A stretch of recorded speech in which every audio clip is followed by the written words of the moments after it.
হাজৰিকাই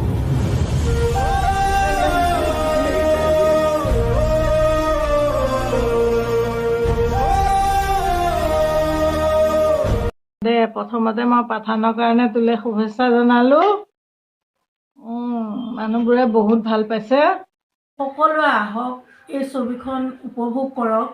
তেতিয়া এই যে যিবোৰ বিতৰ্ক বাদ বিবাদ চলি আছে সেই সকলোবোৰৰ বিষয়ে বুজি পাব। তেওঁ মহেঞ্জোদাৰো কৰিলে, এতিয়া পাঠান কৰিছে, বিগ বাজেটৰ ছবি। আমি খুব ভাল পাইছোঁ। তেওঁ আৰু উন্নতি শিখৰত আগুৱাই যাওক। আমাৰ অঞ্চলটো তেওঁ গৌৰৱ আৰু কঢ়িয়াই আনক। আমি আমাৰ ফালৰ পৰা তেওঁলৈ আমি হিয়া ভৰা ওলগ আৰু শুভেচ্ছা জ্ঞাপন কৰিছোঁ। দিগন্ত আৰু উজ্বলি উঠক। আমি খুবেই সুখী হৈছোঁ। পুৰণি গুদামৰ গৌৰৱ, গাঁওখনৰ লগতে আমাৰ বিদ্যালয়ৰো গৌৰৱ। সি ষ্টুডেণ্ট হিচাপেও ভাল আছিলে। সি এখন স্কুলৰ GSO হৈছিলে, তাৰপিছত গৈ নগাঁও কলেজত পঢ়িলে।